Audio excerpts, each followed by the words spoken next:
Hey Daniel, how you going, mate? Good, mate. How are you? Nice to speak to you. Good, thanks, good. Mate, how are you feeling after Thursday night and coming on and playing a little part in the build up to that goal and knowing that you're almost there. Yeah, obviously, I'm ecstatic. The vibe around camp is really, really good. The job isn't done yet. We still have an important game coming up on Tuesday. I was happy that I could play my part for the team as well. Like I've said many times, it's always an honour playing for Australia. And yeah, it's just a good vibe at the moment, but the job's not done yet. And mate, what's the reception been like over there? The reception with regards to like, I think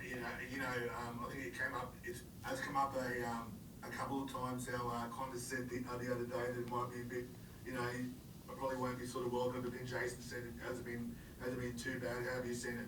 oh, it's been good. Look, we've had no issues to be honest. Everything's been good. The training pitches so far have been good. I can't speak on the gym and those kinds of facilities yet because I'm heading there straight after this presser. But look, everything's been good so far. No complaints, honestly. Luke? Daniel, thanks for your time, mate. Your sort of re-emergence on the international stage, mate, what have you put it down to over the last sort of 12 months? I think it's just been a focus on performing week in, week out at a club level.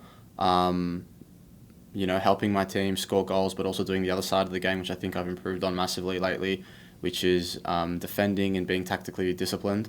And I think for me, it's just been a consistency in performances for club, and then that way coming into the national team and doing what needs to be done here as well, and slowly gaining the trust of the head coach.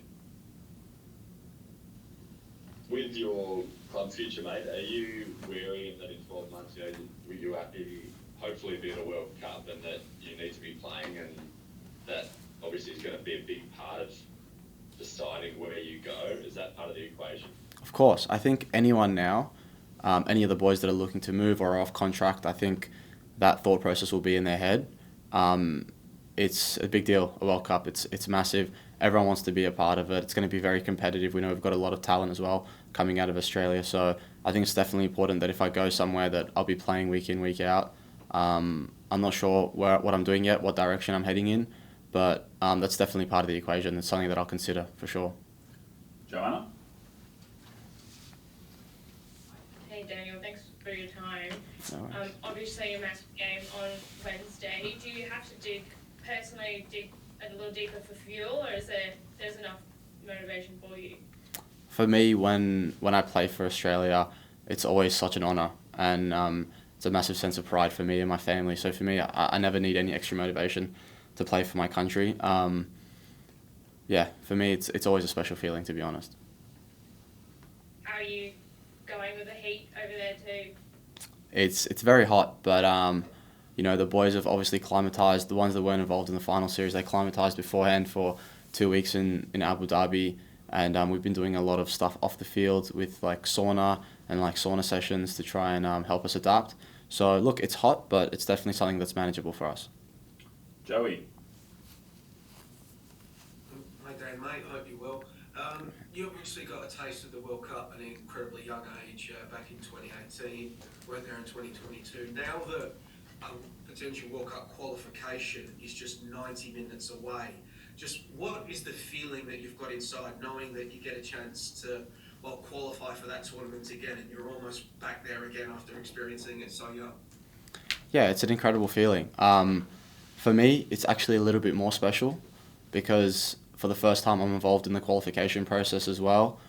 Before I wasn't, and being around such a good group of lads and really feeling that connection and everyone working towards one common goal is always a special feeling. And you kind of see the stuff that happens behind the scenes and the stresses and the pressures and everything involved with qualifying for a World Cup. It's such a massive deal, and it's something that I never experienced before personally. So it's been a real eye opener and one that I'm really enjoying. And obviously Tony's done a remarkable job since he's come in undefeated as coach within a game of automatic qualification. As someone who's had a bit of a taste of, I guess, Van Marwijk's Socceroos, Graham Arnold's Socceroos, and now Tony Popovic's Socceroos, what are some of the defining themes and trends that make Tony Popovic's Socceroos unique? I think it's the level of tactical discipline and hard work that goes in, day out. I think that's a real defining factor, and I think you can see that it reflects in the performances. I mean, you look at the last game, we didn't necessarily have much of the ball during the game, but we didn't really give them a sniff either. We stayed together. We were tactically incredibly disciplined. Everyone was working so hard, throwing their bodies around, and in the end, football is it's a cruel game because sometimes it just takes one chance and the game turns on its head. So we, whereas I think maybe in the past we would have struggled in a game like that, I think we held together really well, and through camaraderie and just really just hard work and tactical discipline, I think we'll be able to achieve a lot more as a team.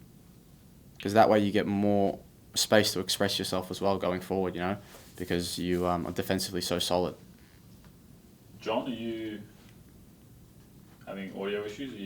G'day, Daniel. Thanks, mate. Can you hear me okay? Any further follow-ups, guys? Just maybe we might have time for one or two more once John's finished. Thank you. Daniel, congrats on the result the other night. Given the way the game unfolded, obviously there was a lot of defending, a lot of pressing from Japan.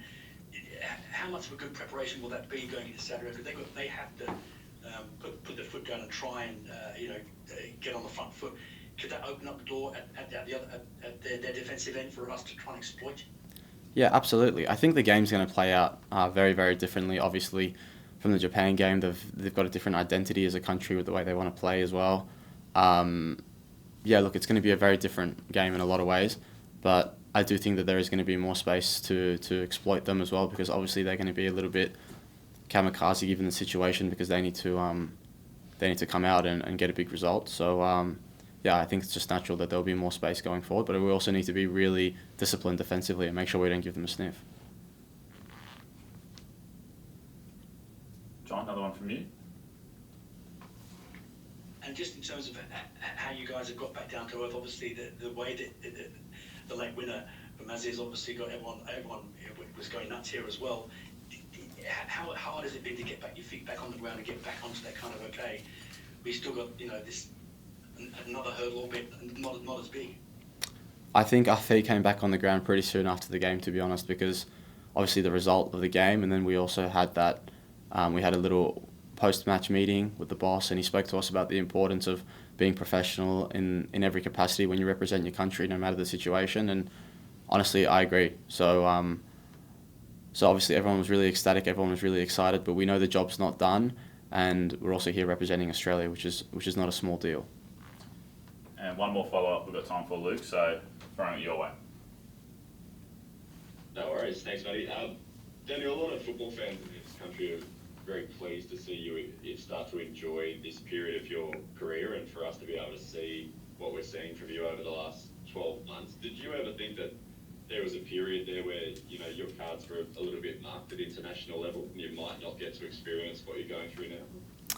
Yeah, I mean, there's always been a little bit of self-doubt there, especially after the way things unfolded the last few years.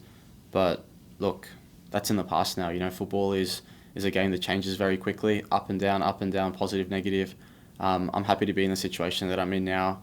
It hasn't come by easily nor by coincidence. I've worked really hard to be here, and it's been a slow process, and I kept chipping away at it, and look, I'm happy with where I'm at now. There was definitely moments of self-doubt, but I feel like now I've got a good base to really show what I can do and to hopefully go even further.